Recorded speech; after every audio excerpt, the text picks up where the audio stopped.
ವಿಶ್ವ ಹಾಲು ದಿನಾಚರಣೆ ಅಂದರೆ ಹಾಲಿನ ಮಹತ್ವವನ್ನ ಸಾರುವಂತ ಒಂದು ದಿನ. ಯಾಕೆಂದ್ರೆ ವಿಶ್ವಾದ್ಯಂತ ಹಾಲಿನ ಉತ್ಪಾದನೆ ದಿನೇ ದಿನೇ ಹೆಚ್ಚಾಗ್ತಿದೆ.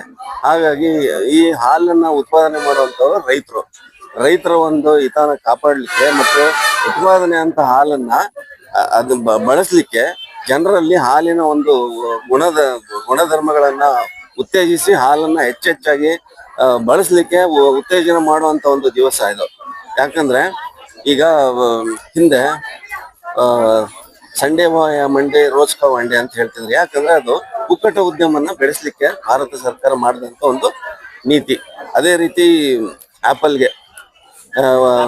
Apple A day keep doctor away ಅಂತೇಳಿ, ಅದೇ ರೀತಿ ಹಾಲು ಅಂದ್ರೆ ಹಾಲು ಒಂದು ಸಂಪೂರ್ಣ ಆಹಾರ. ಈ ಹಾಲಿನಲ್ಲಿ ಎಲ್ಲಾ ವೈಟಮಿನ್ಸ್ ಇದೆ. ಯಾಕಂದ್ರೆ ನಮಗೆ ದೇಹಕ್ಕೆ ಬೇಕಾಗುವಂತ ಎಲ್ಲ ವೈಟಮಿನ್ಸ್ ಅನ್ನ ನಾವು ತಗೋಬೇಕಂದ್ರೆ ಬೇರೆ ಬೇರೆ ತರಕಾರಿ, ಬೇರೆ ಬೇರೆ ಧಾನ್ಯಗಳನ್ನ ತಗೋಬೇಕಾದ್ರೆ ಹಾಲು ಇದು ಒಂದು ಕಂಪ್ಲೀಟ್ ಫುಡ್ ಇದು. ಸೊ ಇದರಲ್ಲಿ ಎಲ್ಲಾ ಪೋಷಕಾಂಶಗಳು ಒಟ್ಟಿಗೆ ಇರ್ತವೆ.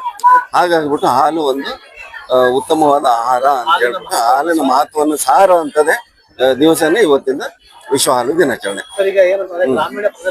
ಜಿಲ್ಲೆಯಾದ್ಯಂತ 5,50,000 ಜಾನುವಾರುಗಳು ಹಾಲಿನ ಉತ್ಪಾದನೆಯಲ್ಲಿ ತೊಡಗಿದ್ದಾವೆ. ನಮಗೆ ಜಿಲ್ಲೆಯ ಎಲ್ಲಾ ಭಾಗದಿಂದ ಹಾಲು ಬರುತ್ತೆ. ಸಿಟಿಯಲ್ಲಿ ಯಾಕೆ ಹಾಲು ಜಾಸ್ತಿ? ಸಿಟಿಯಲ್ಲಿ ಥಿಕ್ ಪಾಪ್ಯುಲೇಷನ್, ಸಿಟಿಯಲ್ಲಿ ಜನಸಂದಣಿ ಜಾಸ್ತಿ ಇರುತ್ತೆ. ಹಳ್ಳಿನಲ್ಲಿ ಏನಾಗುತ್ತೆ ಅಂದ್ರೆ ನಾವು ಉತ್ಪಾದನೆ ಮಾಡುವಂತ ಹಾಲನ್ನ ಸ್ವಲ್ಪ ಭಾಗ ಮನೆ ಸ್ಥಳೀಯವಾಗಿ ಉಪಯೋಗಿಸ್ಕೊಂಡು ಉಳಿದಂತ ಹಾಲನ್ನ ಮಾರುಕಟ್ಟೆಗೆ ಬಿಡುಗಡೆ ಮಾಡ್ತಾರೆ, ಮಾರುಕಟ್ಟೆಗೆ ಮಾರಾಟ ಮಾಡ್ತಾರೆ. ಹಾಗಾಗ್ಬಿಟ್ಟು ಅಲ್ಲಿ ಉಳಿಯುವಂತ ಹಾಲನ್ನ ಸ್ಥಳೀಯವಾಗಿ ಉಪಯೋಗ ಮಾಡುವುದರಿಂದ ಅದು ಪ್ಯಾಕೆಟ್ ಹಾಲು ಹೋಗೋದಿಲ್ಲ, ಆದ್ರೆ ಹಾಲನ್ನ ಎಲ್ಲರೂ ಉಪಯೋಗಿಸ್ತಾರೆ. RCBಗೆ ನಂದಿನಿ ಪ್ರಾಯೋಜಕತ್ವ ಕೊಟ್ಟಿದ್ವಿ. ಸೊ ನಮಗೆ ಅವರು ಡೈರಿ ಪಾರ್ಟ್ನರ್ ಆಗಿಬಿಟ್ಟು ಕಾರ್ಯನಿರ್ವಹಿಸಿದ್ರು. ಇವತ್ತು ನಾವು ಕೊಟ್ಟಿರೋದಕ್ಕೆ RCB ವಿನ್ ಆಗಿದೆ, ಇಷ್ಟನ್ನ ಹೇಳ್ಬೋದು. ನಮ್ಮ ನಂದಿನಿ ಜಾಹೀರಾತನ್ನ ಯಾವಾಗ ತಗೊಂಡ್ರು ಅವರಿಗೆ ಅದು ಅದೃಷ್ಟ ಕುಲೈಸ್ಬಿಟ್ಟು ಇವತ್ತು ಅವರು ವಿನ್ನರ್ ಆಗಿದ್ದಾರೆ. RCB ಗೆಲುವಿನ ಶಕ್ತಿನ ನಂದಿನಿ.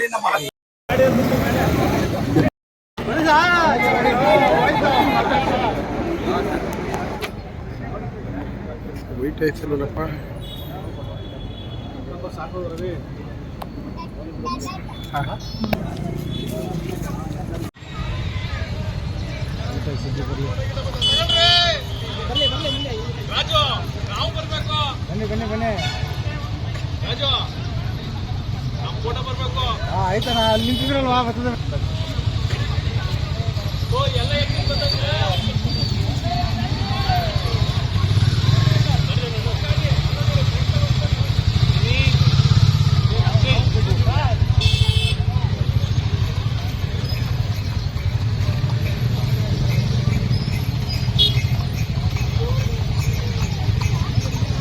ಸೌಂಡ್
ಪ್ರತಿಯೊಂದು ವರ್ಷ ಜೂನ್ 1ನೇ ತಾರೀಕು ವಿಶ್ವದಾದ್ಯಂತ ವಿಶ್ವ ಹಾಲು ದಿನಾಚರಣೆಯಾಗಿ ನಾವೆಲ್ಲರೂ ಆಚರಣೆ ಮಾಡ್ತಾ ಇದ್ದೀವಿ.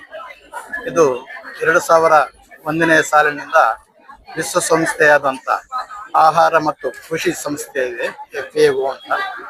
ಸೊ 2001ರಿಂದ ನಾವು ಇದನ್ನು ಆಚರಣೆ ಮಾಡ್ಕೊಂಡು ಬರ್ತಾ ಇದ್ದೀವಿ. ಯಾಕಂದ್ರೆ ಪ್ರತಿಯೊಬ್ಬರಿಗೂ ಆರೋಗ್ಯ ಬೇಕು. ಆರೋಗ್ಯವಾಗಿರಬೇಕಾದ್ರೆ ಪೌಷ್ಟಿಕಾಂಶಗಳು ಬೇಕು. ಈ ಪೌಷ್ಟಿಕಾಂಶಗಳು ಹೆಚ್ಚಿನ ಮಟ್ಟದಲ್ಲಿ ನಮ್ಮ ಮಿಲ್ಕ್ ಅಲ್ಲಿ ಸಿಗ್ತಾ ಇದೆ. ಸೊ ಹಾಗಾಗಿ ಪ್ರತಿಯೊಬ್ಬರು ಹಾಲು ಸೇವಿಸುವುದರ ಮೂಲಕ ಆರೋಗ್ಯ ವೃದ್ಧಿ ಆಗುತ್ತದೆ. ಆರೋಗ್ಯವಾಗಿದ್ದಾಗ ನಮಗೆ ಆರ್ಥಿಕವಾಗಿ ಪ್ರಗತಿ ಸಾಧಿಸಕ್ಕೆ ಸಾಧ್ಯವಾಗುತ್ತದೆ. ಇದು ಪ್ರತಿಯೊಬ್ಬರಲ್ಲಿನೂ ಈ ಅರಿವು ಮೂಡಿಸುವ ಒಂದು ಕಾರ್ಯಕ್ರಮವಾಗಿದೆ ಇದು. ಹಾಗಾಗಿ ನಾವೆಲ್ಲರೂ ಸಂತೋಷದಿಂದ ಇಡೀ ಪ್ರಪಂಚ ಆದ್ಯಂತ ವಿಶ್ವ ಹಾಲಿನ ದಿನವನ್ನು ಆಚರಿಸ್ತಾ ಇದ್ದೀವಿ. ಸೊ ಪ್ರತಿಯೊಬ್ಬರೂ ಸಹ ಹಾಲಿನಲ್ಲಿರುವ ಮಹತ್ವವನ್ನು ತಿಳಿದುಕೊಂಡು ಹಾಲಿನ ಹೆಚ್ಚಿನ ಮಟ್ಟದಲ್ಲಿ ನಾವು ಸೇವಿಸುವುದರ ಮೂಲಕ ನಮ್ಮ ಆರೋಗ್ಯವನ್ನು ನಾವು ಇಂಪ್ರೂವ್ಮೆಂಟ್ ಮಾಡಿಕೊಂಡು ನಾವು ಆರೋಗ್ಯವಾಗಿದ್ದರೆ ಏನಾದರೂ ಸಾಧನೆ ಮಾಡಕ್ಕೆ ಸಾಧ್ಯವಾಗುತ್ತದೆ.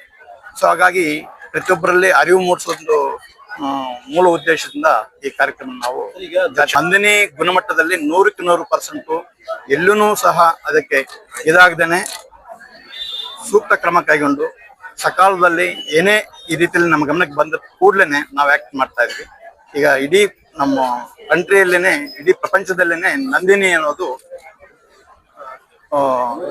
3ನೇ ಬ್ರ್ಯಾಂಡ್ ಆಗಿದೆ. ಎಸ್ಪೆಷಲಿ ಆನಂದ್ ಅನ್ನೋದು ಒಂದು, ಮತ್ತು ನಮ್ದು ನಮ್ಮ ಭಾರತ ದೇಶ ಇಡೀ ವಿಶ್ವದಲ್ಲಿನೇ 1ನೇ ಸ್ಥಾನದಲ್ಲಿದೆ ಹಾಲು ಉತ್ಪಾದನೆ.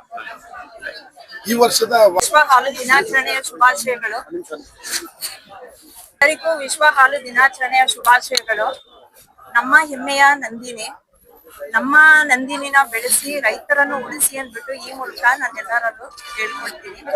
ನಂದಿನಿ ಪರಿಶುದ್ಧ ಹಾಗೂ ನಂಬಿಕೆಗೆ ಅರ್ಹವಾದಂತಹ ಉತ್ಪನ್ನ ಆಗಿರೋದ್ರಿಂದ ಎಲ್ಲರಲ್ಲೂ ಕೋರಿಕೆ ನಂದಿನಿನ ಬೆಳೆಸಿ ರೈತರನ್ನು ಉಳಿಸಿ ಅಂತ ಹೇಳ್ಕೊಳ್ತೀನಿ.